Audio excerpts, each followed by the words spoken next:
So living in Southeast Asia is one of those things that can look incredible from the outside. Social media is full of beach sunsets, rooftop pools, very cheap street food, and people claiming they've escaped the rat race to live their dream life. And while a lot of that is true, it's only part of the story.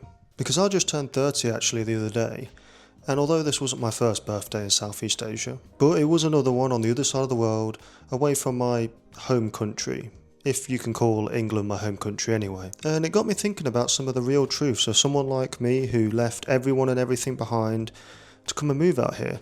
And of course I enjoy my life here, in fact I prefer it, otherwise I would have moved back by now. But there are a few things that I don't think most people have thought about when it comes to moving out here, because I definitely think it takes a certain type of person to actually enjoy living out here. So whether you're thinking about moving out here, or maybe you're already living here, these are some of the biggest truths about expat life out here that you only probably really understand once you've experienced them. Or I guess you can just watch the whole video and skip all the waiting. So let's start with the first section, the dream versus the reality. Because before moving to Southeast Asia, a lot of people seem to imagine the same type of dream lifestyle it seems. They imagine waking up to sunshine every day, grabbing a fresh fruit smoothie for less than $1, and then working from a beachfront cafe for a couple of hours, before spending their evenings watching incredible sunsets. And to be fair, some days really are like that. And there are moments where you find yourself stopping to think, wait, I actually live here. And it does feel completely surreal. But eventually this so-called paradise just becomes normal life. You're still doing laundry, paying rent every month, dealing with all the bureaucracy that comes with being an expat, as well as trying to work out why the power has gone off again, which is always fun. Also, the beach then becomes somewhere you promise you'll visit next weekend, but might never bother anymore, because now you're taking it for granted. And the dream isn't fake, it just evolves into actual, real life. And the difference is that your ordinary day happens to include palm trees, tuk-tuks, and a bowl of noodles that cost less than your coffee back home. So what you imagine life will be like before you move, yes, it can be somewhat close to that. But eventually the honeymoon phase will end, and your new real life will begin. The street food that amazed you on day one becomes your regular lunch. Even the temples, markets, tropical scenery, all end up becoming part of the background. And it's not that you've stopped appreciating where you live, it's just that your brain has stopped treating every day like you're on holiday. And oddly enough, that's usually the moment you realise you've actually settled in. You're no longer a tourist just visiting Southeast Asia, you're just someone who happens to live there. So to think you'll be living the dream life every day, I'm afraid isn't a very realistic expectation to have. There'll be days the rain will come and ruin all your outside adventure plans. It happens. So although it's nice to dream about this dream life, my advice would be to not come with the expectations that you'll be living it all day, every day, because that just won't be the case. On to the next section, which is your money goes further until it doesn't. Because one of the biggest reasons people move to Southeast Asia is simple. Your money stretches further than it does in the West. Renting a modern apartment, eating out regularly, getting your laundry done, and hopping in a tuk-tuk can all cost less than what you'd spend on a single night out back home.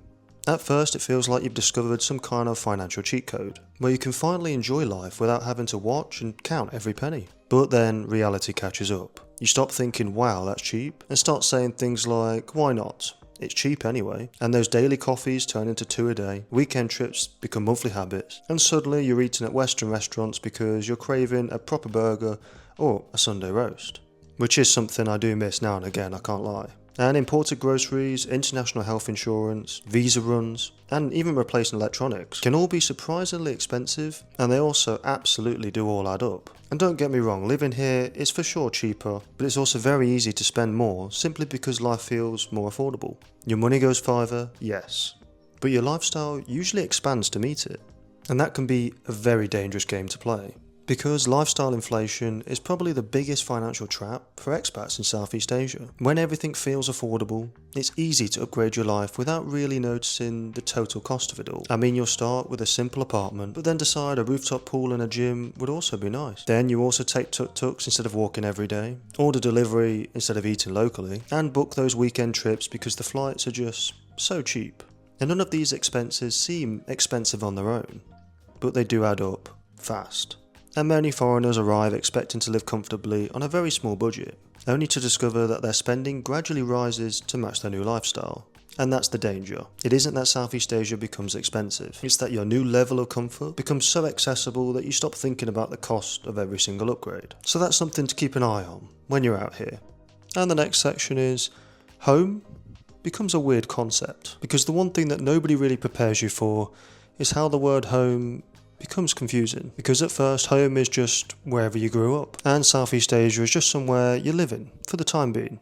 But after a while things start to blur. You build routines, make new friends, find your favourite coffee shops, know which food stalls are the best, and suddenly this place starts feeling like home now too. Then you fly back to visit family maybe, and after a week or two you find yourself saying things like, I can't wait to get back home, without even realising you're talking about the new country you just moved to. And that's when the identity crisis kicks in.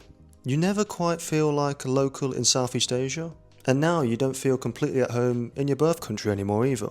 Which seems to happen to everyone I've spoken to out here, and even happened to me when I last went back to the UK, because friends back home have moved on with their lives, your old routines now feel unfamiliar, and everything seems surprisingly expensive. Like very expensive compared to what you're used to now. So you end up living somewhere in between. Grateful to have two places that feel like home, but never feeling 100% like you belong in either. And it's a strange feeling, but it's one that almost every long-term expat eventually is forced to not only understand, but also accept. And now the next section. You never fully blend in. No matter how long you live in Southeast Asia, there's a good chance you'll always stand out. You can learn the language, know the local customs, even have your favourite food stall where they remember your order, and still be instantly recognised as the foreigner the moment you walk down the street. Obviously.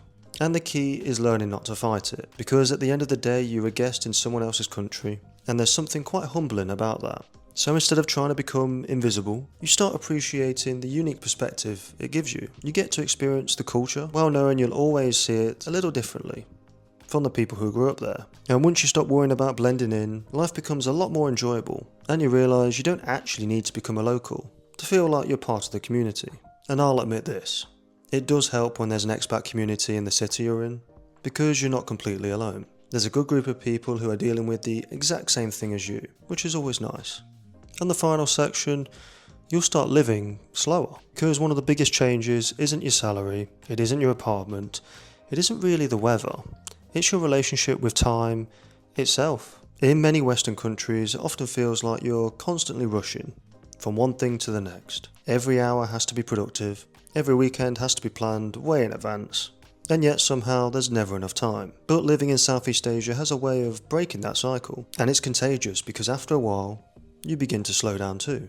You stop feeling guilty for taking a long lunch, you start walking instead of rushing around everywhere, and you realise that not every moment needs to be filled with work or random tasks. It ends up being one of those changes that's so gradual, you barely notice it, until you go back to your home country and wonder why everyone seems to be speed walking, eating lunch in a few minutes, and treating every day like you're running late for something. So one of the unexpected perks of living in Southeast Asia is that you actually have time to enjoy your day. Instead of grabbing a coffee to go and rushing back to work, it's common to spend an hour or two sitting in a cafe with a laptop, chatting with friends, or simply just watching the world go by.